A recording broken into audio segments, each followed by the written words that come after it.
নমস্কার, ঘরকন্যা ডায়েরির আরেকটি নতুন পর্বে সকলকে স্বাগত জানাচ্ছি।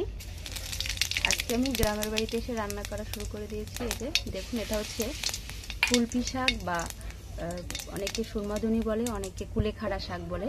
এইটা আমি আজকে রান্না করব। তা কড়াইয়ে প্রথমে জিরে ফোড়ন দিয়ে নিয়েছি। এবারে এই যে আলু কেটে রেখেছি, আলুর কিছুটা দিয়ে দেব।